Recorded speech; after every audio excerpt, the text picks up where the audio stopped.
He saw the glint first, not on display, not in a vault, but falling from the coat pocket of a child. Camilla's grandson, roughhousing on the Windsor lawn.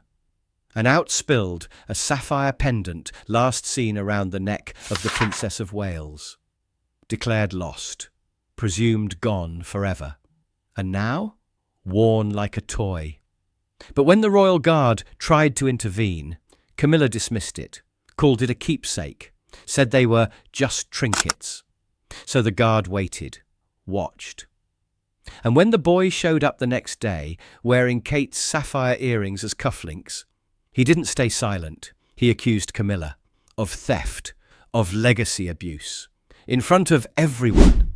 Now, before we show you what Prince William said behind the closed doors of the royal chamber, and why Kate herself sealed the vault by hand, make sure you're subscribed with the bell icon turned on. Drop a comment telling us where in the world you're watching from, and stay right here. Because this wasn't about jewellery. It was about what Camilla tried to take when she thought no one would stop her.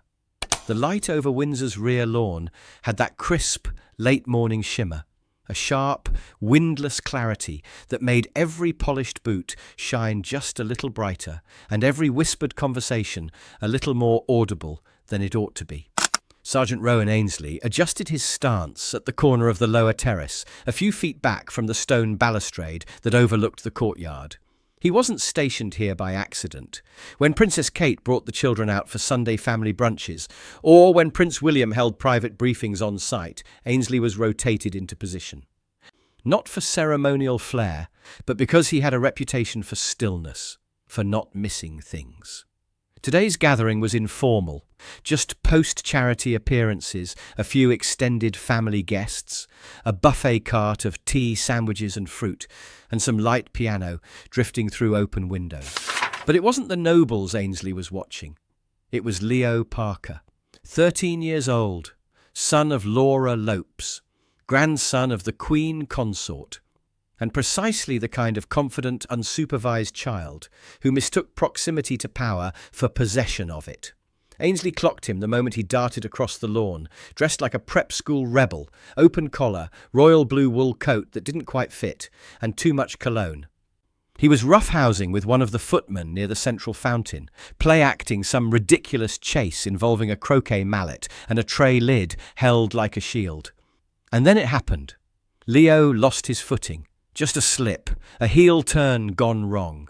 He stumbled sideways into the grass, his coat swinging open as he twisted. That's when Ainsley saw it, a glint, deep blue, rich as river glass.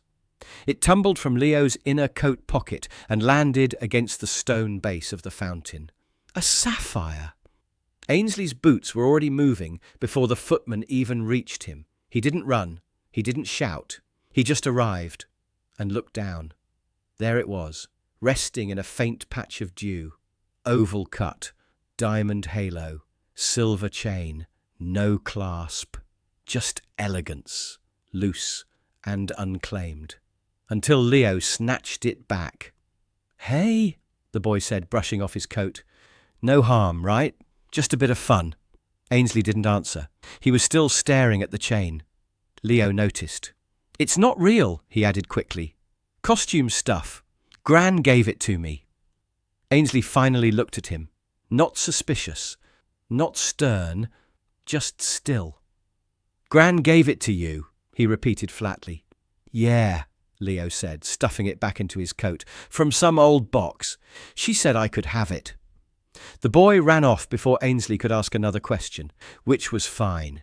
He didn't need answers right now. He needed confirmation, because Sergeant Ainsley knew that piece. He'd seen it before. Worn by the Princess of Wales during a state visit to Oslo just under a year ago, the photograph had run in every broadsheet, Kate in cream satin, that exact pendant catching the light like an heirloom reborn. But after that trip, something strange happened. A rumour circulated, quiet, never confirmed, that one of Kate's wedding collection pieces had been misplaced in transport. That pendant. Ainsley remained motionless as the sound of laughter drifted back over the lawn. He didn't need to speculate anymore. He had just watched a missing heirloom, presumed lost, likely covered up, fall out of a child's pocket like a piece of candy. And his job, as always, was to stand between what people did and what the Crown could still control. The Royal Archive corridor beneath Windsor Castle never changed. Stone walls, brass wall sconces, that faint whiff of silver polish and paper. For most of the household, it was just another restricted wing, a silent stretch of record rooms and steel filing cabinets. But for Sergeant Rowan Ainsley, it was the one place where speculation didn't matter. Only proof did. He signed in at the first security checkpoint, bypassing the public collection registry entirely. His destination wasn't the exhibit log, it was deeper, the inactive heirloom annex, where items once worn by reigning royals were tracked, tagged and sealed by class: ceremonial, sentimental, diplomatic. The archivist on duty was a wiry, near-silent man named Mr. Cliff, retired naval logistics, eyes sharp as a hawk. "I need access to category AEL," Ainsley said. "Subgroup, Kensington transfers, past 12 months. Cliff gave him a look, but said nothing. He led him to a small room with a sealed terminal and input the security key. The screen blinked awake. Ainsley scrolled with practiced precision. And there it was.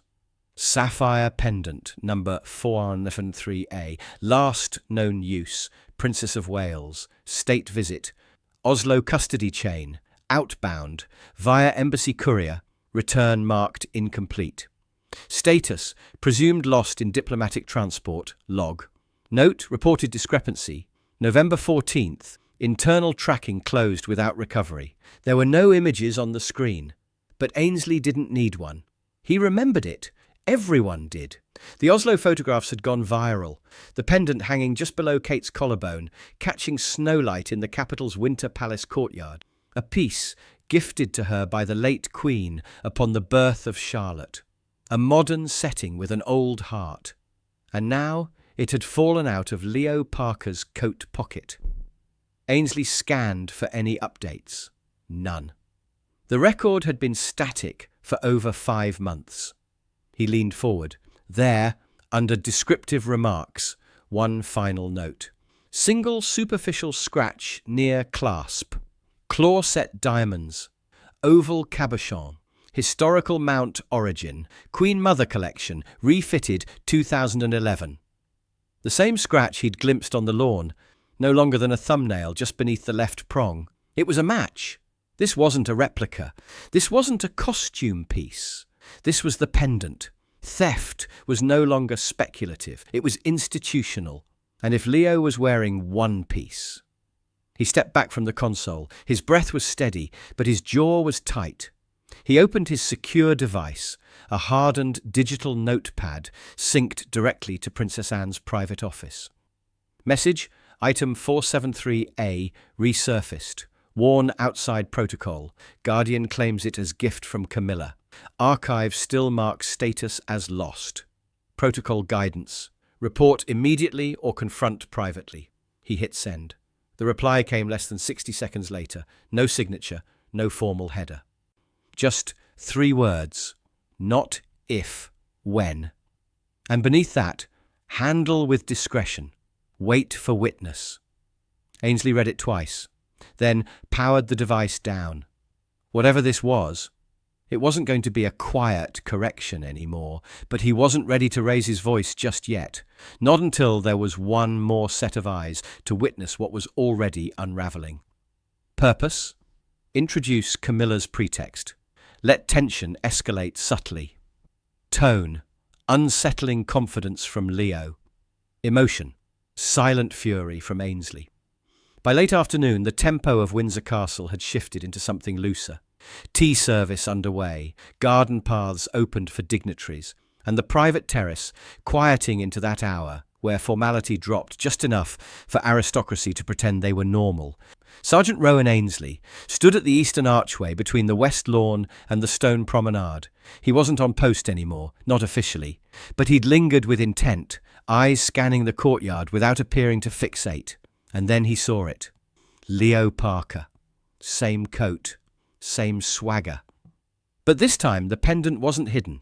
It was hanging boldly from his neck, nestled against his polo shirt like a schoolyard trophy, loose, unclasped, barely secure. Two junior guards posted near the sundial murmured as the boy walked past. "Is that? No way. It can't be, can it?" Ainsley stepped away from the column and intercepted Leo near the edge of the fountain, same as before. "Master Parker," he said flatly. Leo stopped, pretending to adjust the pendant. "Afternoon, Sergeant." Ainsley didn't blink. "That necklace, may I ask who gave it to you?" Leo didn't hesitate. "Gran did, yesterday." "Did she mention where it came from?" Leo smirked. "Said I could pick something from the red box, told me to choose whatever I liked." Ainsley tilted his head. "Was anyone else present?" "Just her, and one of the ladies, blonde, clipboard. I didn't catch the name." That was all he needed to hear. The red box. It wasn't ceremonial, not officially, but it was known. A lacquered heirloom chest, often kept in the East Wing for archival overflow. Occasionally used for staging brooches or unused pins for styling sessions, but not touched without a registrar, not opened without a log, and certainly not meant for private selection by a child. Ainsley studied Leo's face. The boy wasn't scared. He wasn't even defensive. He was comfortable. Like this was all a game, like he'd done nothing more than lift a biscuit off the wrong tray. "Did she tell you what it was?" Ainsley asked. Leo shrugged. "Said it wasn't hers anyway, said it belonged to the family." He used air quotes. No point in letting it rot behind glass. Her words. Ainsley's expression didn't change. "She told you that?" Leo grinned. "You guards always look so serious. It's just a necklace." Just a necklace. Ainsley wanted to reply, to say what it really was. A wedding collection piece, a heritage jewel, a line in the family's living history. But it wouldn't matter. Leo didn't care. And he was learning from someone who didn't either. He nodded once. "Thank you for your clarity." Leo gave a cheeky salute and sauntered off, the pendant swinging over his chest like a medal he'd earned. Ainsley stood still. Now it was no longer just theft. It was casual theft, dressed in entitlement, shrugged off as inheritance. And it had to be stopped before that necklace became a precedent. The west colonnade was unusually still. Dappled sunlight streaked through the stone archways, and the wind carried only faint traces of lavender and freshly turned soil. Beyond the glass doors, staff moved quietly, setting out polished trays and rechecking floral arrangements for the next round of guests. But Sergeant Rowan Ainsley wasn't looking at them. He was waiting. Camilla, Queen Consort, stepped out of the drawing room just after 4:30. She was alone, aside from a thin blue folder tucked under her arm and a pair of sunglasses pushed up into her silver blonde hair. Her expression was unreadable, neither hurried nor leisurely, the kind of poised walk cultivated over decades of upper echelon life. Ainsley moved with precision, one pace forward, not blocking her path, but unmistakably present. "Ma'am," he said evenly, "may I speak with you briefly?" Camilla slowed, her gaze flicking across his uniform before resting on his face. "Is it official business, Sergeant?" "Yes, ma'am," he said, "regarding Master Parker and the pendant he was wearing earlier today." Her eyes twitched, not with surprise, but calculation. "Ah, that old thing. May I ask," Ainsley continued, "was the sapphire pendant in Leo's possession granted to him from the Royal Archive by your instruction?" Camilla's lips curled faintly, almost amused. "I told him he could have a keepsake. He took a liking to it. Children latch onto shiny things, and it's harmless." "Understood, ma'am," Ainsley said, voice steady. "But that particular pendant is logged under the Princess of Wales's personal collection. Kensington Archives marked it as lost during diplomatic transit. It remains a classified ceremonial item under internal watch list protocols." Camilla turned slightly, letting her sunglasses drop over her eyes. "We all share the same legacy, Sergeant. A little generosity isn't theft. I see no issue with allowing my grandson to enjoy something that was already gathering dust in a locked box. With respect, ma'am, he said, its movement requires written authorization and witness verification. There is no log entry, no signature, no clearance trail. She raised an eyebrow. Are you accusing me of circumventing process?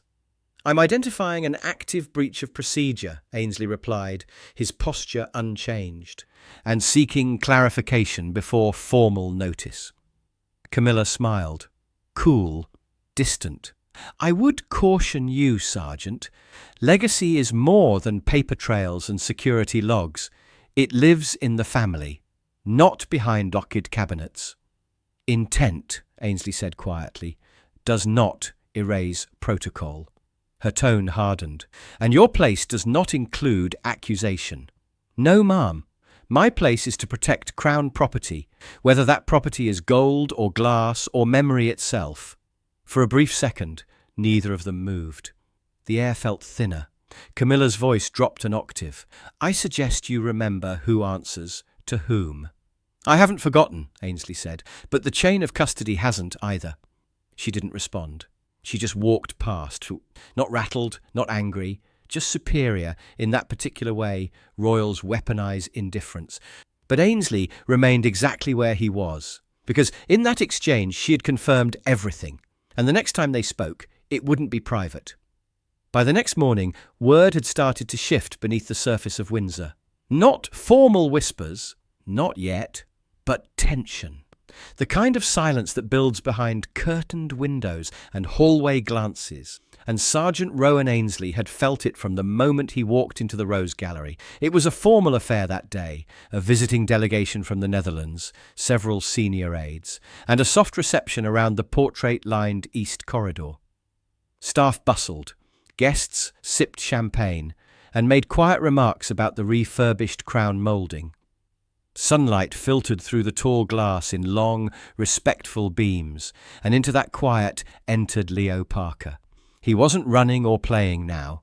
He walked slowly, deliberately, still in that ill-fitting blue coat, still smug, but this time he had more on him. Ainsley saw it instantly. His eyes trained not on Leo's face, but on his sleeves. The sapphire earrings, Princess Kate's, had been mounted crudely into the boy's cufflinks, set flat, silver wire showing, just enough flash to catch the room's light as he wandered past a decorative vase. And just like that, Ainsley moved, not rushed, not loud. He crossed the floor like a man walking through fog. Master Parker, he said, voice calm. May I have a word? Leo blinked, startled. I'm not doing anything. Ainsley motioned discreetly toward a side corridor. Now, please. Some guests were already watching. I don't have to, Leo began, but Ainsley cut in. Not with anger, but tone. You are currently wearing royal property, flagged as missing under Kensington custody. I am asking once for its return. The air changed. Tension formed instantly. More faces turned, murmurs grew. A few aides stood still behind their glasses. Leo fidgeted. Gran said. Before he could finish, Camilla entered the hall. She spotted the standoff in an instant. What's going on here? She demanded. Ainsley didn't move. Your grandson is wearing 2 classified heirlooms from the Princess of Wales's personal archive, one of which was declared missing in November. The second, just as traceable. Both are in his possession, both unlogged, both unauthorized. Camilla's face darkened. He's a child, she snapped. This is harassment. I told you to let this go. Ainsley's voice rose, and for the first time, clear and formal, echoing lightly against the gallery's marble. He is in unlawful possession of royal heirlooms. That is not childhood mischief. That is theft. Gasps broke across the room like a wave. Someone dropped a glass. One of the archivists, Mr. Cliff himself, was standing frozen near the doors. Another aide dropped their head. A third turned away, pretending to check their phone. Camilla stepped forward, her voice low but fierce. You are out of line.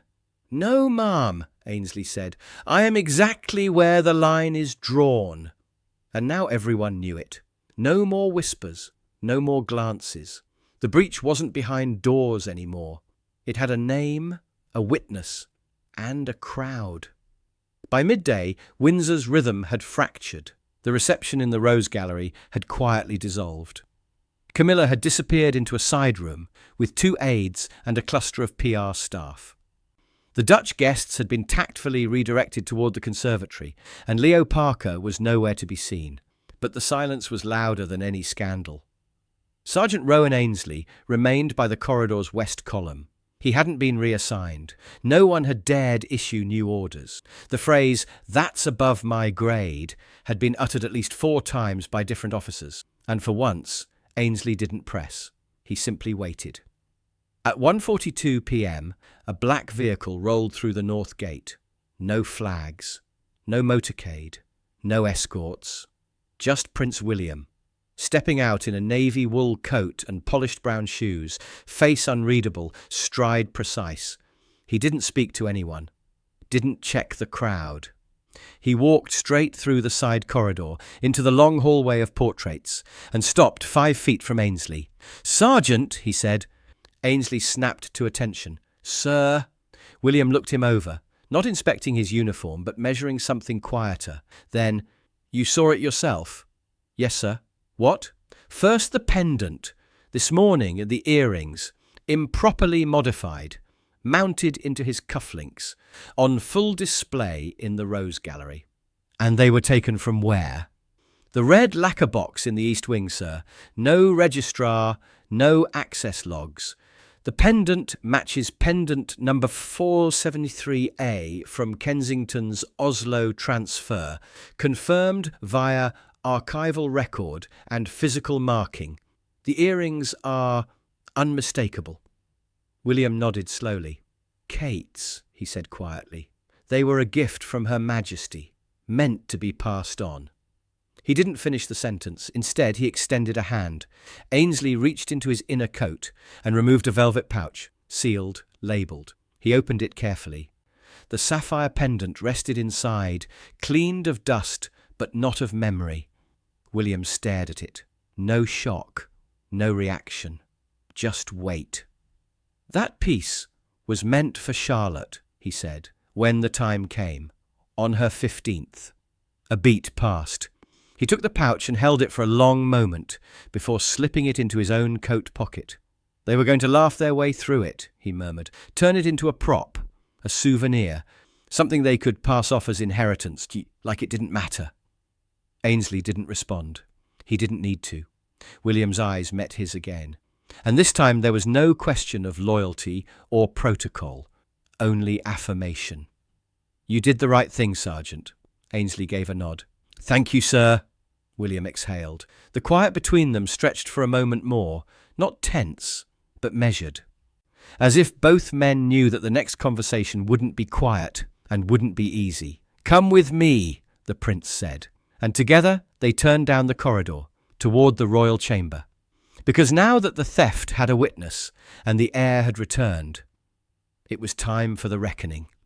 The royal chamber at Windsor was rarely used for confrontations. It was meant for briefings, ceremonial paperwork, and discreet decisions behind oak-panelled doors. But today it felt heavier, as if the walls themselves knew what was coming. Prince William entered first, flanked by Sergeant Rowan Ainsley. He said nothing as he moved to the central table, where a thick red folder already waited, placed there earlier by an aide under silent instructions. Across the room, Camilla stood alone. She wasn't flustered, not visibly. Her posture was controlled, her chin high, gloved hands folded across the front of her grey wool coat, but her eyes flicked between William and Ainsley with just enough calculation to betray the storm beneath. William didn't sit. "Where was the red box stored?" he asked. Camilla tilted her head slightly. "In the East Wing cupboard. It's been there since before the coronation. No one's touched it in years." "And you opened it?" She offered a practiced smile. "It's a box of unused relics, William. Bits and pieces. You can't possibly think every earring and brooch in the family needs a permission slip." "And you gave my mother's heirlooms," William said, "to your grandson." Camilla's voice sharpened. "We are the same family. You may not like it, but that's the truth. You can't divide the dead by bloodline." There was a pause. William's jaw clenched. Then, no, but you can divide theft from memory. He turned to Ainsley. Sergeant, you've filed the log? Yes, sir, Ainsley replied. Both items recovered, logged, and placed into sealed custody, pending return to Kensington. William nodded. You've done your duty. Camilla stepped forward. This is absurd, she snapped. You're letting a security officer dictate family generosity. Do you realize how petty this looks? William's gaze didn't shift. What it looks like is someone helping themselves to a legacy that wasn't theirs to give. I told the boy to pick something, that's all. You told him to pick from what wasn't yours. Camilla's face stiffened. The Queen didn't leave an itemized will. Everything became part of the estate. William's voice was colder now. No, some things weren't paperwork. Some things were intended. That pendant was marked for Charlotte, logged, confirmed, and delayed until the time was right. You turned it into a costume for a child. She didn't respond. Ainsley remained still, not because he was dismissed, but because his presence mattered. He was the one who had seen it, stopped it, and brought it forward. His silence now spoke more than Camilla's deflections. William finally stepped back. We're done here. Camilla made no move to follow, no final jab. She turned toward the doors, her heels clicking once against the polished stone before fading into the corridor. The room was quiet again. But something had shifted, not just reclaimed, but reset. Ainsley looked to William, who gave a simple nod. It was over, and the jewels would never leave their proper hands again. The Range Rover that pulled up to Kensington Palace that evening wasn't marked by ceremony. No flag, no escort, no announcement. Just a simple Navy-sealed security vehicle. The kind used when memory moved quietly, not for show, but for safekeeping. Sergeant Rowan Ainsley stepped out first. He carried no weapon, no clipboard. Only a narrow black case, secured at 3 points, bearing the royal seal of Kensington's Heirloom Archive. Inside it, the pendant, freshly logged and cleaned, and the earrings, remounted and nestled in velvet like they'd never been touched by fingers that didn't understand what they held. The receiving chamber was already prepared, lights dimmed, white gloves laid out beside the registrar's tablet, and Princess Kate, standing at the centre in a simple navy dress, her hair tucked back, her expression unreadable. Ainsley entered without flourish. He walked directly to the table and unlatched the case. The moment the clasp clicked open, Kate's eyes dropped. There it was, the sapphire pendant, the one she wore in Oslo, the one her daughter had reached for in a photo taken 3 winters ago, the one that had vanished without explanation, and now returned. Ainsley stepped back. Kate said nothing at first. She moved slowly, carefully, reaching for the pendant with gloved fingers. She turned it gently in the light, inspecting the clasp, the faint scratch near the prong. She exhaled, not dramatically, just enough for Ainsley to hear. That piece, she said quietly, belonged to Charlotte before she even knew what it meant. Ainsley bowed slightly. It won't be touched again. Kate looked up. There was nothing performative in her gaze. No gratitude speech, no dramatic pause, just mutual understanding that something had been taken and now restored. She handed the pendant to the registrar, who placed it in a fresh archival sleeve and sealed it in the vault cabinet behind her. The earrings followed, re-entered into the system, photographed, logged, cleared, not as decoration, not as jewellery, but as legacy. Ainsley gave his final nod, signed the custody return digitally, and stepped out into the night. Windsor's cold had followed him here. He removed his gloves and slipped them into his coat, breath curling in the London air as he descended the steps. Behind him, Kensington stood quiet, the light from the archival room already dimming behind the frosted glass. He didn't look back, because as there was nothing left to guard, nothing left to prove, the chain of memory had been sealed again, properly. Do you think Camilla should be allowed to hand out royal heirlooms as gifts to her grandchildren? Was the royal guard right to accuse her publicly, even with witnesses watching? And if you were Prince William, would you have pressed the matter even harder? Tap that like button if you believe legacy should never be treated like a souvenir. Make sure you're subscribed with the bell icon turned on, so you never miss a story they'd rather keep locked behind palace doors. Share this video with someone who still believes memory matters more than rank, and we'll see you tomorrow, same time, right here.